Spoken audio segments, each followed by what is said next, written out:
오늘 이 시간 우리에게 주시는 하나님의 말씀은 사도행전 18장 5절에서 11절까지의 말씀입니다.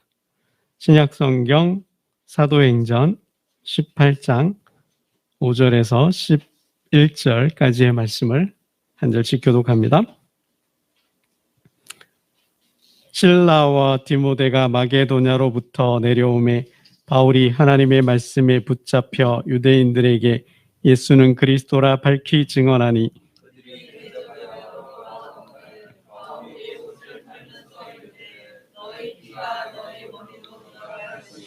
나는 깨끗하니라. 이후에는 이방인에게로 가리라 하고 거기서 옮겨 하나님을 경외하는 디도 유스도라 하는 사람의 집에 들어가니 그 집은 회당 옆이라. 더불어 주를 믿으며 수많은 고린도 사람도 듣고 믿어 세례를 받더라. 밤에 주께서 환상 가운데 바울에게 말씀하시되 두려워하지 말며 침묵하지 말고 말하라.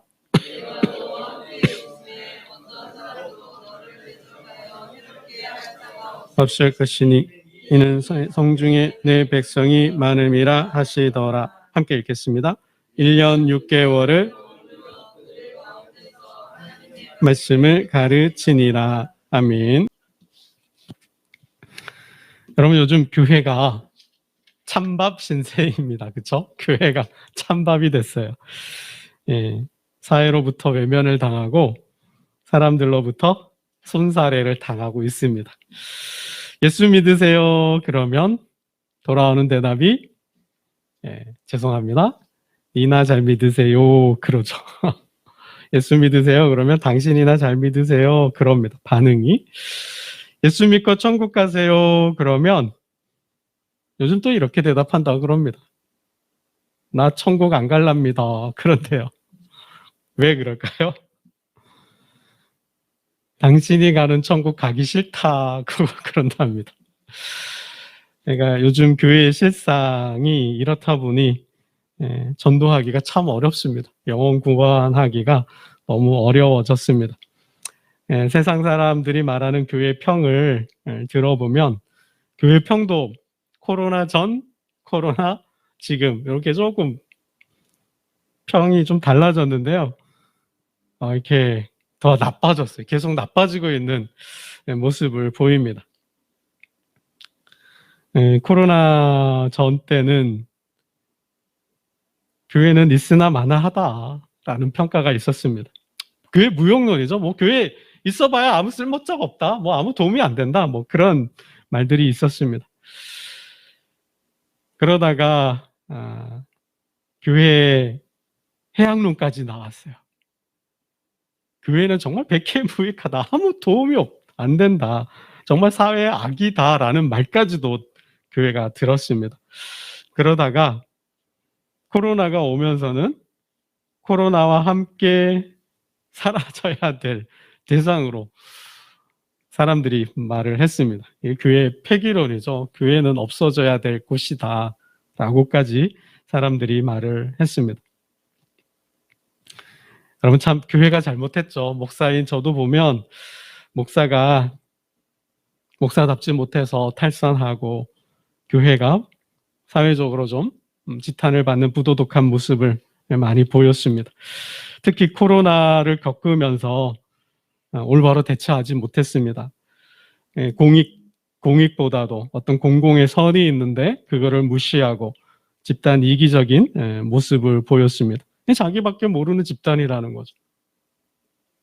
사람들이 볼 때 자기밖에 모르고 공익도 공공선도 모르는 그런 집단 이기주의에 빠진 어떤 광인들의 단체로 사람들이 교회를 생각하고 있다라는 것입니다. 이런 상황에서 복음을 전한다라는 게, 영혼을 구원한다라는 게 정말 어렵습니다. 여러분, 그러함에도 불구하고, 그렇지만 지금 시대가 교회가 찬밥이 됐지만 그렇다고 정말 교회가 없어져야 될 곳인가요? 정말 교회는 백해무익하고 사회의 악이고 정말 아무 도움이 안 되는 폐기 처분돼야 될 그런 존재가 교회일까요? 그렇진 않다라는 거죠. 옛날 이런 말들이 있어요. 목욕물 버리다가 아기까지 버린다라는 말이 있죠. 교회가 싫다고 예수까지 버려야 되겠습니까? 교회가 싫다고 성도가 밉다고 뭐 하나님까지 미운가요? 그건 아니라는 거죠. 교회가 잘못했어요. 목사가 잘못했어요. 그렇다고 교회가 싫다고 목사가 싫다고 예수까지 버려서는 안 된다라는 거죠. 우리가 회복해야 되겠습니다. 그래서 오늘 이 시대는 참 교회를 세워야 한다. 교회는 아무 도움이 안 된다 라는 그런 평을 이제 바꿔서 교회는 정말 유익하다. 정말 교회는 없어서는 안 될 곳이다. 정말 있어야 할 곳이다. 있어야 한다. 세상은 모두 타락하고 부도덕해도 성도 많은, 목사 많은, 교회 많은, 그래도 정의를 지켜야 되고 사랑을 해야 되고 은혜를 나눠야 된다. 이런 말을 들을 수 있어야 한다라는 거죠. 여러분, 지난 새벽 저희가 출애굽기로 새벽 말씀을 나누고 은혜를 받았습니다. 새벽 말씀을 나누는 중에 출애굽기를 공부하면서 그런 생각이 들었어요. 여러분, 왜 하나님께서 성막을 지으라 하셨을까? 여러분은 어떻게 생각하셔요? 왜 하나님께서는 광야를 건너는 이스라엘 백성들에게 성막을 지으라 하셨을까? 인간적으로 생각해 보면 뭐 다양한 각도에서 다양한 차원에서 이렇게 생각해 보면 광야를 건너는데 성막은 아무런 도움이 안 되는 것 같아요. 이스라엘 백성들은 가야 할 곳이 있어요. 가야 할 땅이 있어요. 가나안 땅을 향해서 가야 돼요. 광야를 건너서 가나안 땅에서 전쟁을 해야 돼요. 그 땅을 정복해서 그 땅을 차지하려고 가는 거예요. 광야를 건너고 전쟁을 하는데 성막을 지으라?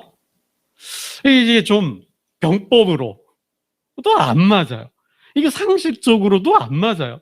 이게 뭐 전쟁을 모르는 눈의 한도 보면 상식적으로 볼 때 아니 전쟁을 앞두고 있고 이 거친 광야를 건너는데 이 성막을 지어라 라는 하나님의 말씀은 도저히 받아들이기 어려운 말씀이라는 거죠. 왜 하나님은 성막을 지으라 하셨을까? 여러분도 한번 깊이 생각해보고 답을 찾아보시면 좋겠어요. 뭐 정답이 딱 있는 건 아니에요. 이거는 어떻게 보면 하나님께서 이 땅을 살아가는 모든 인생에게 주신 질문인 것 같아요. 우리가 살아가면서 답을 찾아야 될 것 같은데요. 여러분, 출애굽기를 보면 성막을 짓는데 이스라엘 백성들이 성막을 짓는데 굉장히 많은 돈이 들어갔어요. 이게 뭐 정확하게 얼마다라고 액수를 정하진 않았지만 성막을 짓는데 들어갔던 자원들을 보면 금이, 은이, 철이 이렇게 소요가 됐어요. 노신데요. 그 금이 소요된 금 양을 따져보면 1000kg이라고 해요. 1000kg. 금이 1000kg이고 은이 3420kg이래요. 그리고 노시 2400kg이라고 하는데 이거를 오늘날의 돈으로, 그러니까 성막을 짓는데 들어간 경비를 오늘날의 돈으로 환산을 하면 이게 한 1000억 이상 가는 것 같아요. 1000억 이상.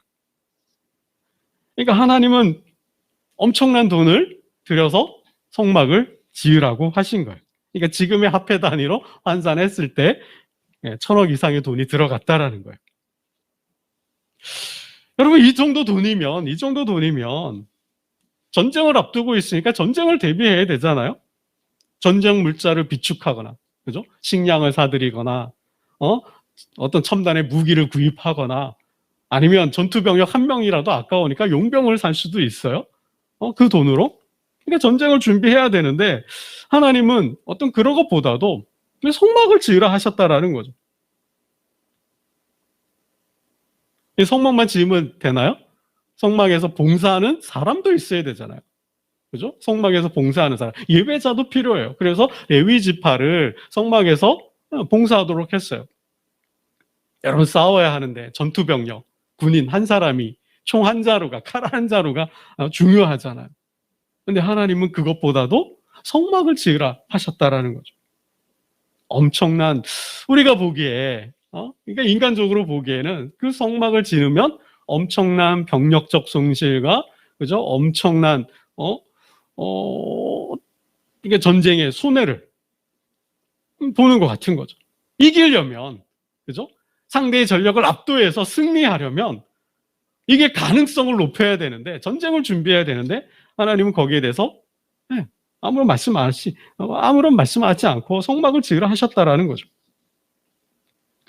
여러분, 광야를 건너고 전쟁을 치르는데 성막이 무슨 도움이 될까요? 무슨 의미가 있을까요? 하나님은 모세에게 십계명을 주셨어요. 성막을 만들어라. 성막 설계도를 주고 성막을 만들어라 하시기 전에 이미 모세에게 법을 주셨어요. 십계명, 하나님의 법을. 그거면 충분하지 않을까요? 근데 무슨 성막까지 필요해? 라는 생각을 들게 한다라는 거죠.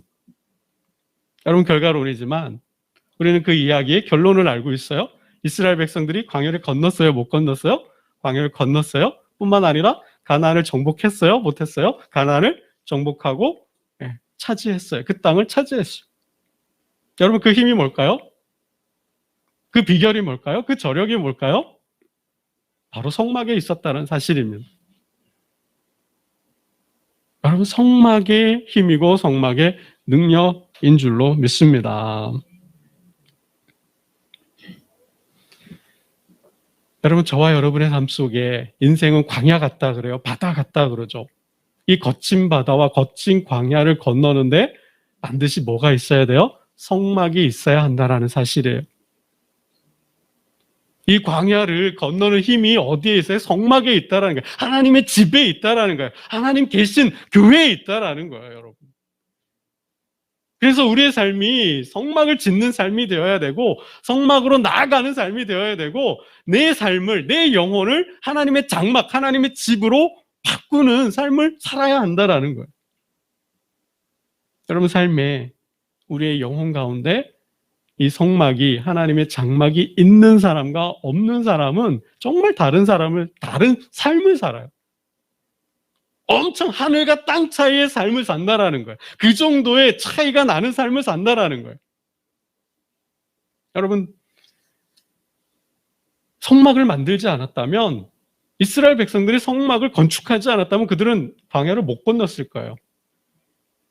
아마 내분이 일어나서 서로 치고받다가 죽거나 아니면 다른 민족에게 전쟁에 패해서 종이 되거나 아니면 굶어 죽거나 아니면 계속 광야에서 뱅뱅 돌다가 그냥 다 죽었을 거예요. 근데 길이 없고 먹을 것도 마실 것도 없는 그 광야를 건넜던 것은 바로 성막에 있었다라는 거죠. 성막 중심의 삶, 하나님 중심의 삶이 그들이 광야를 건널 수 있었다라는 거예요. 여러분, 더 큰 힘은 뭐예요? 그 성막이 가나안을 정복하는 힘의 근원, 원동력이 되었다라는 거죠. 여러분, 우리의 인생에 이 성막이 없다면 이 광야 같은 인생을 어떻게 건널 수 있을까요? 설령 건넌다 한들 가나안 땅에 들어갈까요? 가나안을 정복할 수 있을까요? 그 땅을 차지할 수 있을까요? 삶의 성막이 없는 자는, 삶에 하나님의 집이 없는 자는 이 인생을 건너는가, 인생을 살아낼 수 있어요. 자기가 원하고 즐거워하는, 기뻐하는 삶을 살 수는 있어도 하나님 계신 곳은 갈 수가 없다라는 거죠. 이 땅을, 이 광야를 건너서 하나님 계신 곳, 하나님 약속한 땅, 그 나라, 그 천국에 가는 힘은 어디에 있어요? 장막, 성막에 있다는 말씀입니다.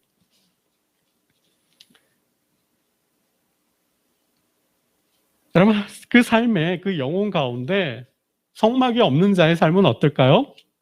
성경은 딱 규정했어요. 탕자다. 그 삶에 성막이 없는 사람의 삶은 탕자의 삶과 같다라는 거예요. 여러분, 탕자의 삶이 어땠어요? 아버지의 모든 재산을 상속받아서, 아버지가 돌아가시지도 않았는데 아버지 내 재산 주세요. 그래서 그 재산을 상속받아서, 그죠? 먼 나라 가서 허랑방탕하게 살았다 그랬어요. 허랑방탕하게. 그러다가 돈이 다 탕진하니 어떻게 해요? 돼지를 치면서 쥐염 열매 먹고 살았다 그랬어요. 여러분, 방탕한 삶을 살았다 그랬는데요. 그냥 술로 살았다라는 거예요. 옆에 여자 두고 술로 그렇게 살았다라는 거예요. 여러분, 그게 삶의 영혼의 성막이 없는 자의 삶이 그렇다라는 거죠. 삶의 영혼의 성막이 있다면 구별된, 성별된 삶을 살아요. 그 하나님, 몸이 성전이라 그랬잖아요. 삶이 성전이라 그랬잖아요. 하나님이 함께 하시잖아요. 하나님이 거하시잖아요. 그러하게 막 살 수 있을까요? 막가파식으로 살 수 있을까요? 법도 없이, 도덕도 없이, 윤리도 없이 내가 하고 싶은 대로, 먹고 싶은 대로, 자고 싶은 대로, 욕망대로 그냥 막 살 수 있을까요? 절대 그렇게 살 수가 없다는 거죠. 그 삶에 성막을 치고 하나님 앞에 나아가는 자는 절대로 그렇게 살 수가 없다라는 거예요. 누가 그렇게 살아요? 탕자같이 삶에 성막이 없는 사람이 그렇게 산다라는 거예요. 여러분, 죄송합니다. 제 개인 사적인 얘기인데요. 제가 아는 형님이 암에 걸리셨대요. 제가 아는 형님이 암에 걸리셨는데 폐암 말기래요. 더 병원을 다녀봐야 될 것 같은데 하여튼 의사의 소견이 폐암 말기래요. 근데 그 형님이 그래도 젊은 날 신앙생활 잘 하셨거든요. 근데 어느 날부터 교회 안 다니고 그냥 자기가 살고 싶은 삶을 사시더라고요. 하나님 보기에 기뻐한 삶을 안 살았어요. 제가 보기에도 저렇게 살면 안 되는데, 저렇게 살면 안 되는데, 형님이니까 감히 또 말씀은 못 드리고. 그러니까 삶이 힘드니까, 삶이 피곤하고 지쳐지니까 술 마시죠? 근데 세상에 뭐 또 술 먹는 남편 좋아할 여자가 어디에 있어요? 뭐 술 먹으면 또 뭐 잘 먹나요? 뭐 부부싸움 하게 되고, 뭐 싫은 소리 뭐 하고, 그러다 보면 뭐 손찌검도 하기도 하고, 뭐 그런 남자 누가 데리고 살겠어요? 뭐 돈도 못 벌어고 무능한데. 그러니까 점점 어떻게 돼요? 삶이 더 힘들어지잖아요. 그러니까 이혼 당하고 자녀들도 뭐 찾아오지도 않고. 그러면 어떻게 해요? 삶이 더 우울하지. 삶이 우울하니까 또 술 마셔요. 마시면 어떻게 회복이 돼요? 치유가 되나요? 또 우울해져. 또 더 마시는 거예요. 그러니까 어떻게 해요? 악순환이죠. 뭐 슬퍼서 외로워서 삶이 고단해서 힘들어서 한 잔 마시는데 그게 그 삶이 회복이 되나요? 진정이 되나요? 치유가 안 되잖아요. 근데 뭐요? 안 되니까 아프니까 더 마셔요. 한 잔 먹다 두 잔 먹어요. 두 잔으로 끝나나요? 두 잔이 세 잔, 네 잔 가요. 그거 어떻게 해요? 중독이 된 거죠.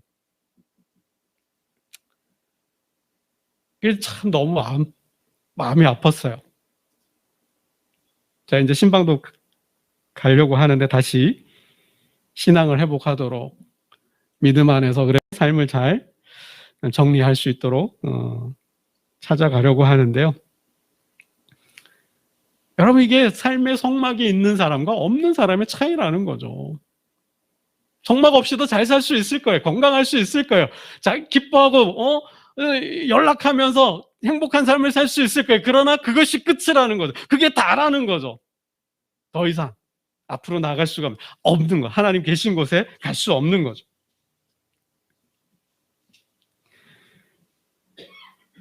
여러분, 광야 같은 삶을 사는데 이 광야를 건너는 힘이 성막에 있는 줄로 믿습니다. 아플 때, 외로울 때, 힘들 때 장막을 치는 거예요. 하나님 오시잖아요. 하나님, 제 삶이 이러네요. 마음이 아파요. 마음이 힘들어요. 하나님, 정말 마음이 괴로워요. 나를 돌봐줄 사람이 없어요. 안아줄 사람이 없어요. 위로해줄 사람이 없어요. 그럼 하나님 어떻게 하실까요? 성령 안에서 이렇게 품어주시거든요. 여러분, 그게 신앙이잖아요. 그럴 때 마음이 평안해져요. 그죠? 마음에 힘이 생겨요. 마음에 그래 해보자. 어디 뭐 니까짓 게 내 뒤에는 하나님 계시니까 하나님 도와주시고 하나님 함께 하시니까 너까지가 아무것도 아니야. 애들 말로 껌이야. 다시 살아가잖아요. 힘을 내서 용기를 내서. 아무리 죄가 찾아와도 사단의 공격이 있어도 하나님의 말씀으로 그죠? 우울을 이기고 그 불안을 이기고 그 무능을 하나님의 도움으로 은혜로 능력으로 커버해서 나아가고 살 수 있잖아요. 부딪히며 싸우면. 여러분 인생은 부딪히며 싸우는 거잖아요. 세상이 뭐 저절로 되나요? 그냥 거저 뭐 먹을 수 있나요? 세상에? 그런 게 뭐가 있어요? 반에서 1등 하는 거 뭐 쉽게 아무나 1등 하나요? 내 업종에서 내가 하고 있는 일에서 그래도 새끼 밥 먹고 좀 살려면 남들보다는 좀 더 바지런해야 되잖아요. 30분이라도 일찍 일어나야 되고 10분이라도 먼저 가야 되고 그래도 신뢰라는 걸 좀 얻어서 이렇게 해야 되잖아요. 여러분 세상에 거저 먹는 게 뭐가 어디 있어요? 게으르고 나태하고 안 된다 못한다 나는 할 수 없다 에이 세상이 이러니 에이 뭐 다 그렇지 나도 뭐 그러지 여러분 이런 생각으로 자존감도 없이 낮은 자존감을 가지고 세상을 원망하면서 부모를 원망하면서 살아봐야 돌아오는 건 뭐예요? 병밖에 없잖아요. 못 이기잖아요. 이게 패배주의잖아요. 여러분 하나님 그 삶의 영혼의 장막을 가지고 있는 사람은 하나님이 절대 그렇게 살도록 내버려 두지 않죠. 너 그렇게 살면 안 된다. 너 그렇게 살아서 되겠니? 너 그러다 인생 망한다. 이게 하나님의 음성이잖아요. 하나님 그래 내가 너 도와줄게. 내가 너 굳세게 해줄게. 너 어렵지 힘들지 나도 알아. 내가 너를 도와줄 수 환경을 열어줄 거야. 여러분 이게 장막을 가지고 있는 사람의 힘이잖아요. 능력이잖아요. 여러분 이거는 돈보다 센 거예요. 이거는 세상의 권력보다 센 거죠. 이거는 세상의 어떤 지식보다도 센 거예요. 왜요? 하나님이 대장이시잖아요. 온 우주의 대장이 누구예요? 역사의 대장이 누구예요? 하나님이시잖아요. 그 하나님이 도와주겠다고 하는데 그 하나님이 함께 해주고 내가 너를 위해서 대신 싸워주겠다 하는데 누가 감히 하나님을 여러분이 이길 수 있습니까? 네 뒤에 든든한 백 아버지가 있는데 여러분 삶의 장막만 가지고 있으면 안 돼요? 그 장막으로 들어가야죠. 그 장막으로 들어가야 돼. 장막만 뱅뱅 돌다 가면 그 아무 소용이 없어요. 그죠? 여러분 제가 출애굽기를 공부하면서 많은 은혜를 받았어요. 한번 출애굽기와 하나님께서 주신 성막 제도를 가지고 나를 한번 진단해 보면 좋겠어요. 짧은 시간이지만 제가 깊이 있게 많은 말씀을 안 드려요. 한번 내가 지금 어디에 있는지 내 위치가 어디에 있는지 내 영적 수준 단계가 어느 단계인지 한번 진단해 보시기 바라요. 여러분 출애굽기의 내용은 애굽이죠. 이집트죠. 이집트에서 종살이 하던 이스라엘 백성들이 애굽을 탈출해서 광야 생활을 하다가 약속의 땅에 들어간 거예요. 이게 뭐예요? 구원의 여정이에요. 믿음으로 영적으로 보면 구원의 여정을 말하고 있어요. 철로 역정이라는 책이 있는데 천국으로 나아가는 길이에요. 그 길 과정을 출애굽기를 통해 하나님께서 말씀해 주고 계셔요. 여러분 보세요. 그러면 이스라엘 백성들이 애굽 왕 바로에서 종살이하죠. 애굽에서 어떻게 살았어요? 바로 왕의 종이 되어서 종살이하며 살았어요. 그죠? 국고성 지었잖아요. 벽돌 만들어 와. 너희들 뭐 이거 만들어 와. 저거 만들어 와. 그렇게 종살이했어요. 그러다가 하나님 모세를 보냈어요. 모세를 통해서 출애굽했어요. 애굽을 탈출했어요. 여러분 애굽 생활이 뭘 의미해요? 신약에서는 예수 믿기 전의 삶이에요. 공중권세 잡은 자가 사단이잖아요. 어둠의 세력이잖아요. 이 세상의 종로로 탄 거예요. 뭐 대통령도 예수 안 믿으면 종이에요. 사단의 종이 되는 거예요. 그게 애굽 생활이에요. 그게 예수 안 믿는 세상의 삶이에요. 그러다 모세를 통해서 출애굽했어요. 예수를 믿고 뭐 한 거예요? 세상을 탈출한 거죠. 예수 믿고 구원을 받은 거예요. 이스라엘 백성들이 애굽에 출애굽하고 광야를 살아요. 그죠? 그게 뭐예요? 순례의 여정이에요. 믿음의 여정이에요. 예수를 믿고 이제 우리가 구원받았어요. 천국 가기 전에 우리는 어디에 있어요? 이제 세상과 천국 사이에 있는 거죠. 이게 광야예요. 이 믿음의 순례를 사는 거죠. 여기에는 수많은 영적 싸움들이 있어요. 배고픔의 싸움도 있고 목마름의 싸움도 있고 우리를 대적하고 공격하는 다른 민족과의 싸움도 있고 길이 없는 그 광야를 건너가야 돼요. 그죠? 환경과도 싸워야 돼요. 이 영적 싸움에서 승리하는 게 뭐예요? 장막이에요. 그죠? 성막이에요. 그리고는 뭐예요? 약속의 땅에 들어가죠. 우리는 지금 천국을 향해 가고 있어요. 그리고 마지막에 뭐예요? 이 영적 싸움에서 믿음의 경주를 완주하면, 믿음을 지켜내면 가나안 땅에 입성하는 거죠. 천국에 들어가는 거예요. 여러분, 그렇다면 지금 나는 어디에 있어요? 아직도 세상에 종노릇하고 있는지, 그죠? 아니면 예수를 믿고 이제 세상에서 탈출했어요. 광야에 나와 있어요. 광야에 있는지, 아니면 지금은 이제 뭐예요?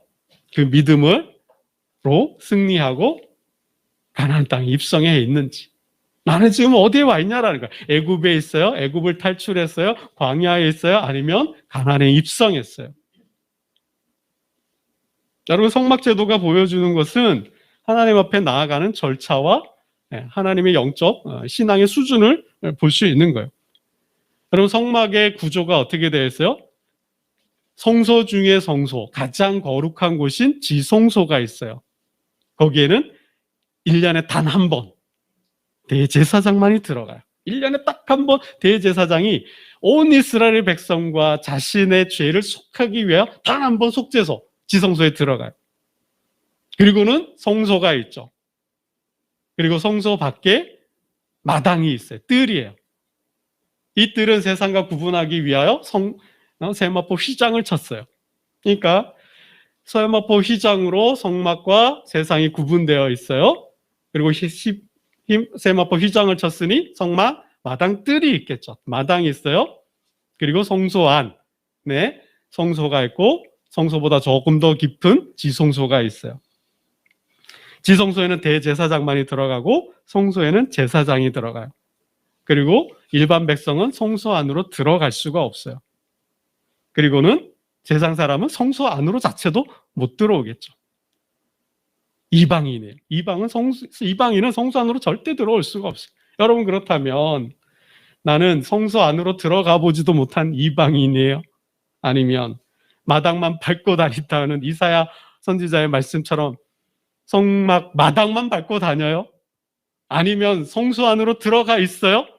예배는 하지만 하나님은 못 만나는, 그냥 하나님을 만나지 못하는 예배자일 수 있어요. 예배자예요?